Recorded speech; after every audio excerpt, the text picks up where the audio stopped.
আরেকবার করো, করো আরেকবার করো।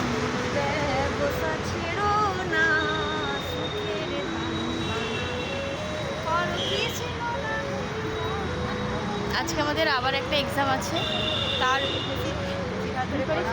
প্রিপারেশন চলছে, এখনো চলছে প্রিপারেশন। তুমি কিছু বলতে চাও? আজকে ব্লগটা এক্সাম স্টার্ট হওয়ার আগেই করছি, কিছু বলতে চাও? না, বলা তো সব এক্সাম।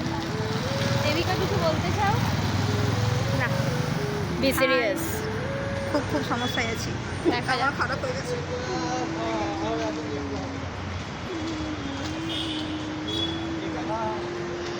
ওই যে চলে এসেছি, এসেই খেতে শুরু করেছে। আজকে গলাটা ঠিক রাখতে হবে।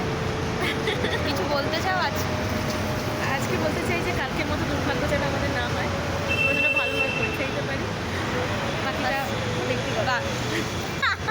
বাকিটা আমরা এক্সামের পর বলবো যে আমরা এক্সামটা কেমন দিলাম। যে ছ্যাবলামোটা পরীক্ষার পর স্টার্ট করবো, কিন্তু এরা না এত ভালো যে আমাকে আর ভালো থাকতে দেয়।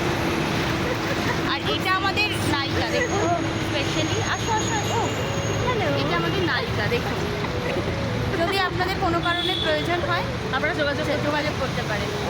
অ্যাক্টিং তো কোনো কথা হবে না, কিন্তু ও রিভিউ দাও একটু, নায়িকা হিসাবে কীরকম? দারুণ। আপনাদের যাদের যাদের প্রয়োজন, এক্ষুনি আপনারা সিরিয়াল বা সিনেমা শুরু করতে যাচ্ছেন, একদম নিশ্চিন্তে ওকে যোগাযোগ করতে পারেন। আমরা সবাই মিলে ওকে আপনাদের কাছে দিয়ে আসবো। তবে তার সঙ্গে কিন্তু একে রাখতেই হবে, বুঝতে পারছেন তো? এ ছাড়া কিন্তু ও অচল। একদম একদম নায়িকার তো শুধুমাত্র পাশে থাকলেই বেরোয়। সবসময় জোড়ায় জোড়ায় থাকবে। আর নাতনি একসাথে থাক, যে কোনো যায়। তুমি হলে এনি টাইম সুন্দরী। এদিকে আসো। হ্যাঁ, তুমি হলে এনি টাইম সুন্দরী। বাহ, এই আমাদের আর একটা দিদি। বলো তোমার এক্সামের প্রিপারেশন কীরকম?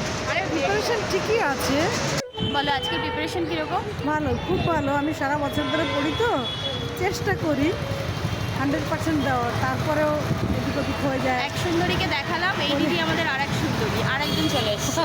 দেখো, ও ফুল টাইম সুন্দরী এরা, আর এদের মাঝখানে আমি বান্দর। না না, এটা কিছু বলার অপেক্ষা রাখে না, মনটা হচ্ছে আসল।